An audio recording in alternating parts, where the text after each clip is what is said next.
আসসালামু আলাইকুম। কেমন আছেন আপনারা সবাই? অনেক দিন পর ভিডিও নিয়ে আসলাম। অফিসের কাজের প্রেশার, বাসায় গেলে ছোট বাচ্চাকে সময় দেই। সব মিলিয়ে আসলে ভিডিও করার সময় করে উঠতে পারছি না। তবে বাংলাদেশ এবং অস্ট্রেলিয়ার মধ্যে ১ম টেস্টটা নিয়ে আসলে একটু কথা না বললে পেটের মধ্যে গুলাচ্ছিল আসলে। বাংলাদেশ অস্ট্রেলিয়ার ১ম টেস্টের ৪ জনের নাম আমরা সবসময় বলেছি। ১ম থেকেই সবাই বলছে, পুরো বিশ্বের সবাই বলছে। হাসান মাহমুদ, তামিম, মিরাজ, শান্ত এই ৪ জনের স্তুতি গাইতে আমরা আসলে শেষ করে উঠতে পারছি না। আমি আজকে এই ৪ জনের স্তুতি গাইবো না। আমি বাকি ৭ জনের স্তুতি গাইবো। তাদের কন্ট্রিবিউশন নিয়ে কথা বলবো যে তাদের কন্ট্রিবিউশনটা আসলে কতটা ইফেক্টিভ ছিল এই টেস্টে বাংলাদেশকে জেতানোর ক্ষেত্রে। Tail of the unsung for Bangladesh Darwin টেস্টে। প্রথমে যে দুজনের কথা বলবো সে দুজনের নাম আপনি সরাসরি হয়তো স্কোরবোর্ডে ওভাবে প্রভাব রাখতে দেখবেন না। একজন হচ্ছেন লিটন কুমার দাস, ব্যাট হাতে ডাক মেরেছেন এক ইনিংসে ব্যাট করে। কিন্তু তিনি প্রথম ইনিংসে ৪টা, দ্বিতীয় ইনিংসে ২টো, ৬টা ক্যাচ ধরেছেন। তার চেয়েও বড় কথা তিনি শান্তকে ক্যাপ্টেন্সি করতে যেভাবে হেল্প করেছেন, কিভাবে ফিল্ড প্লেসমেন্ট করতে হবে, কখন কাকে বোলিংয়ে আনতে হবে, বোলিংয়ের প্ল্যান কি হবে, বোলিংয়ের অ্যাকশন কি হবে, ট্রাভিস হেডকে বোল্ড করার পর শান্ত এবং লিটনের মধ্যে যে সেলিব্রেশন, সেই সেলিব্রেশন দেখে কিন্তু আমরা বুঝতে পেরেছি যে ইট ওয়াজ এ প্ল্যান্ড এবং সেই বুদ্ধিটা লিটনের মাথা থেকেই বেরিয়েছিল। তারপরে বলবো তাইজুলের কথা। তাইজুল প্রথম ইনিংসে বল হাতে মাত্র ৫ ওভার বল করার সুযোগ পেয়েছেন। সব উইকেট তো ভাই পেসাররাই নিয়ে গেছে, স্পিনারদের এমনিও করার কিছু ছিল না। কিন্তু ব্যাট হাতে তিনি প্রথম ইনিংসে মহামূল্যবান ১৭ রান করেছেন এবং Tanzid Tamim down the wicket এসে একটা ছক্কা মেরেছিলেন ওয়েবস্টারকে স্ট্রেইটে। সেটাকে যদি বাদ দেই বা সেটা যদি না হতো তাহলে হেজেলউডকে ফ্লিক করে যেই ছক্কাটা স্কোয়ার লেগের উপর দিয়ে মারলেন তাইজুল ইসলাম, সেটাকে আমি নিঃসন্দেহে এই ম্যাচের সেরা শট বলে দিব। এখন ওই তানজিদ তামিম আসলে ডাউন দ্য উইকেট এসে মেরে ওটাকে ওভার মানে ওভারটেক করে ফেলেছেন। তো যাই হোক, দ্বিতীয় ইনিংসে যখন বোলিংয়ে আসলেন তখন তাইজুল ইসলাম কিন্তু লাবুশেনের উইকেটটা তুলে নিলেন। লাবুশেন তখন কিন্তু ৩১ রান করে হি ওয়াজ লুকিং ভেরি ডেঞ্জারাস। খুব থ্রেটেনিং একটা পার্টনারশিপ মনে হচ্ছিল স্মিথের সাথে তিনি গড়ে তুলবেন। তখনই কিন্তু ব্রেক থ্রুটা এনে দেন তাইজুল ইসলাম। আর এরপরে মেহেদী হাসান মিরাজ যখন তার পুরো ক্যারিয়ারের সবচেয়ে নিখুঁত বোলিংটা করছিলেন এই টেস্টে চতুর্থ দিনে, তখন অন্য প্রান্ত থেকে কিন্তু টাইট বোলিং করে প্রেশারটা কন্টিনিউ রাখছিলেন, প্রেশারটা কন্টিনিউয়াসলি অস্ট্রেলিয়ানদের উপর রাখছিলেন তাইজুল ইসলাম। এই পার্টনারশিপটা, এই বোলিং পার্টনারশিপটার জন্য কিন্তু তাইজুল ইসলামকে একটা ধন্যবাদ দিতে হবে।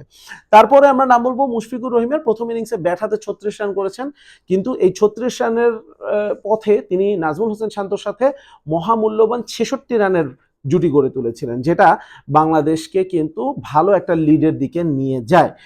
আরেকটা কন্ট্রিবিউশন মুশফিকের রয়েছে যেটা আমার কাছে মনে হয় এই ৩৬ রানের চাইতেও বেশি। সেটা হচ্ছে প্রথম ইনিংসে তিনি প্রথম দিনের প্রথম সেশনে লাঞ্চের ঠিক আগের বলে একটা ডাইভিং এফোর্টে দুর্দান্ত একটা ক্যাচ নিয়েছিলেন। ক্যামেরন গ্রিনের উইকেটটা তিনি অবদান রেখেছিলেন। Cameron green he was looking fantastic এবং ওই সময় ছোটখাটো মুশফিকুর রহিম, যিনি মূলত উইকেট কিপিং এর জন্যই বেশি পরিচিত, তিনি যেভাবে ডাইভিং এফোর্টে ক্যাচটা ধরেছেন, ক্যাম গ্রিনকে ফেরানো খুব দরকার ছিল। লাঞ্চের আগেই অস্ট্রেলিয়ার ৪ উইকেট পড়ে যায়, সুতরাং ওটাও কিন্তু মুশফিকের একটা বড় কন্ট্রিবিউশন ছিল। এরপরে বলতে হবে এবাদত হোসেনের কথা। দুটো মহা গুরুত্বপূর্ণ উইকেট তিনি তুলে নিয়েছিলেন প্রথম ইনিংসে। লাবুশেনের উইকেটটা তিনি তুলে নিয়েছিলেন, স্মিথের উইকেটটা পেতে পারতেন। তানজিদ তামিম ক্যাচ ড্রপ করেছেন এবং আমার স্মৃতি যদি আমাকে প্রতারণা করে না থাকে, ওই আউটসাইড এজ যেটা স্নিকোতে আসেনি, স্মিথের সেই ঘটনাটাও সম্ভবত ইবাদতের বলেই হয়েছিল। আমি যদি ভুল করে থাকি প্লিজ কমেন্ট সেকশনে জানাবেন। আর এরপরে তিনি উইকেট তুলে নিয়েছিলেন অ্যালেক্স ক্যারি। তিনি কিন্তু ওই সময় একটু থ্রেটেনিং মনে হচ্ছিল তাকে, বিশেষ করে ৭৪ রানে ৪ উইকেট পড়ে যাওয়ার পর ক্যারি এবং স্মিথ কিন্তু খেলাটা ধরে ফেলেছিলেন। একটা 50+ পার্টনারশিপের দিকে গিয়ে যাচ্ছিল, মনে হচ্ছিল যে অস্ট্রেলিয়া বিপদ থেকে উঠে চলে আসবে, কিন্তু ইবাদত Hossain made sure Alex Carey তার ইনিংসটাকে লম্বা করতে না পারেন এবং সেই পার্টনারশিপটাও যেন লম্বা না হয়। সুতরাং ইবাদত হোসেনের সেই কন্ট্রিবিউশনটাও কিন্তু দুর্দান্ত ছিল। ব্যাট হাতেও কিন্তু একটা কন্ট্রিবিউশন ছিল তার। তিনি নাথান লায়নকে স্লগ সুইপ করে মিড উইকেটের উপর দিয়ে ছক্কা মেরেছিলেন।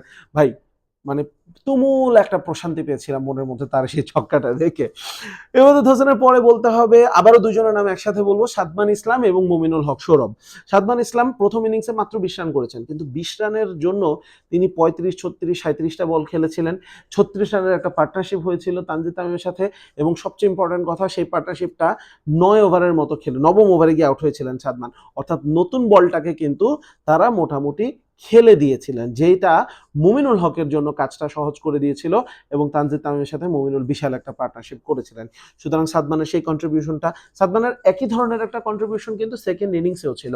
শুরুর দিকে একটুখানি শেইকি ছিলেন তিনি, তামিমের উইকেটটাও বাংলাদেশ হারিয়ে ফেলে, কিন্তু শেইকি থাকলেও এজ টেজ কোনাকাঞ্চিতে লেগে 4 রান পেলেও সাদমান ইসলাম কিন্তু দাঁড়িয়েছিলেন, এবং দাঁড়িয়েছিলেন দেখেই ম্যাচের অন্যতম সেরা আরেকটা শট সাদমানের কাছ থেকে আমরা দেখেছি, এই ওয়েবস্টারকে তিনি on the up cover drive করে যেই শটটা খেলেছিলেন এই দ্বিতীয় ইনিংসে, এবং শেষমেশ তিনি অপরাজিত থেকে মাঠ ছেড়েছেন। সুতরাং সাদমান ইসলামের এই কন্ট্রিবিউশনকে কিন্তু ছোট করে দেখার কোনো কারণ নেই। দ্বিতীয় ইনিংসের কথা যখন বললাম সেখান থেকেই শুরু করি। মুমিনুল হক সৌরভ, তানজিদ তামিমের উইকেটটা যখন বাংলাদেশ হারায় 57 রানের টার্গেটটাও মনে হচ্ছিল, হয় না আসলে মাঝে মধ্যে একটু ছোট ছোট ইয়েতেও পা পিছলে যায়, হয়তো না হারলেও 4-5টা উইকেট বাংলাদেশ হারাতে পারতো, একটা প্যানিক ক্রিয়েট হতো, সেই প্যানিকটা একদমই ক্রিয়েট হতে দেননি ওখানে মুমিনুল হক সৌরভ। এবং মুমিনুল হক সৌরভ যে একটা শান্ত ছিলেন, হিজ কামনেস ওয়াজ ইনফেকশাস। তিনি যেভাবে আসলে একটা প্রশান্তি বইয়ে দিয়েছেন পুরো ড্রেসিং রুম এবং পুরো বাংলাদেশ জুড়ে, দ্যাট ওয়াজ আনবিলিভেবল। এবং অতি দক্ষ, অতি অভিজ্ঞ একজন ড্রাইভারের মতো স্টিয়ারিং হুইলটা হাতে নিয়ে তিনি দলকে জয়ের বন্দরে নোঙ্গর করে আসেন। এবং সেই সাথে মুমিনুল হকের প্রথম ইনিংসের 49 রানের কথাও বলতে হবে, 100+ পার্টনারশিপ তিনি করেছিলেন ওখানে তানজিদ হাসান তামিমের সাথে। মুমিনুল হক সৌরভের প্রতি আমার একটা, তার কাছে আমার একটা কি বলবো অভিযোগ আছে। সেই যে 2024-এ তিনি ইন্ডিয়ার সাথে একটা 100 করলেন, এরপর তিনি এখন পর্যন্ত 26 ইনিংসে 945 রান করেছেন, 38 গড়, যার মধ্যে তিনি 8টা 50 করেছেন। 8টার মধ্যে 3টা 50 80+ এবং একটা 50 90+, অর্থাৎ 80+, টোটাল 4টা ইনিংস। আবার একটা 49, মানে ওনার মতো ব্যাটার এভাবে সেট হয়ে আউট হয়ে যাচ্ছেন, ওনার এর মধ্যে কমপক্ষে আরো 2টো 100 পাওয়া উচিত ছিল। মুমিনুল হক সৌরভের কাছে দাবি থাকবে যে ভাই সেকেন্ড ইনিংসে, সেকেন্ড টেস্টে যদি আপনি সুযোগ পান, সেট হয়ে যান, প্লিজ স্কোরে 100। মুমিনুল হক সৌরভের পরে সর্বশেষ যার কথা বাকি রয়েছে তাসকিন আহমেদ। 2টো উইকেট তিনি তুলে নিয়েছিলেন প্রথম ইনিংসে, 1টি উইকেট পেয়েছেন দ্বিতীয় ইনিংসে, কিন্তু যখন বাংলাদেশের প্রয়োজন ছিল একটা ব্রেক থ্রু, তাসকিনকে ডাকা হয়েছে অ্যান্ড হি ডেলিভার্ড। প্রথম ইনিংসের কথা যদি বলি, প্রথমে তিনি ক্যামেরন গ্রিনের উইকেটটা তুলে নিয়েছিলেন, ওই যে আবারও সেই মুশফিকের ক্যাচের সময় তো এটা আলোচনা করেছিলাম, সুতরাং এটার ইম্পর্টেন্স কতটুকু সেটা তো বলে বোঝাতে আর দরকার নেই। ইনফ্যাক্ট ওই ওভারে প্রথম বলে একটা ছক্কাও খেয়েছিলেন, but he came back with a wicket. এরপরে আমরা যদি বলি, ওই অ্যালেক্স ক্যারির উইকেটটা যখন তুলে নিয়েছিলেন এবাদত, এরপরেও কিন্তু ওয়েবস্টার আর স্মিথের মধ্যে একটা পার্টনারশিপ হচ্ছিল, তো তখন কিন্তু he bowled beauty, one of the best deliveries in this match, ওয়েবস্টারকে বোল্ড করার জন্য মিডল অ্যান্ড অফের দিকে বল পরে হালকা একটু আউট সুইঙ্গারের মতো হয়ে top of what a brilliant delivery it was. Taskin Ahmed খুব লিথাল ছিলেন না, পেস ওয়াজ, কিন্তু কন্ট্রোল, সুইং, কন্ট্রোলড অ্যাগ্রেশন, লেংথের তারতম্য এক্সিলেন্ট ছিল। দ্বিতীয় ইনিংসেও যখন প্রয়োজন ছিল, প্রথম দিকে উইকেট পাচ্ছিলেন না, বাংলাদেশের লিডকেও কিন্তু তখনও সারপাস করতে পারেনি যখন প্যাট কামিন্স আউট হয়ে যান, কিন্তু স্টার্ক এসে কিন্তু ঠিকই ক্যামেরন গ্রিনের সাথে একটা পার্টনারশিপ গড়ে ফেলেছিলেন। লিডও হয়ে যায়, লিডও বেড়ে যাচ্ছিল, মনে হচ্ছিল যে 100+ লিড হয়ে যাবে কিনা অস্ট্রেলিয়ার, তখনই কিন্তু তাসকিন এসে বললেন ভাই থামো, টেনশনের কোনো কারণ নাই, আমি আছি। তিনি আসলেন, স্টার্কের উইকেট তুলে নিলেন। তো তাসকিন ওয়াজ সো ইফেক্টিভ, তার এই 3টা উইকেটে আসলে বলে বোঝানো যাবে না, বলে শেষ করা যাবে না। সো দ্যাট ওয়াজ ইট। যে 7 জনের কথা আমরা আসলে, যে 7 জনের স্তুতি আমরা একটু কম গাইছি, সেই 7 জনের কথা আমার মনে হয় একটু বলার প্রয়োজন ছিল, কারণ বাংলাদেশ দলে, ওই যে বাংলাদেশ দলে একজন সোলো ম্যাচ উইনার পাওয়াটা খুব কঠিন।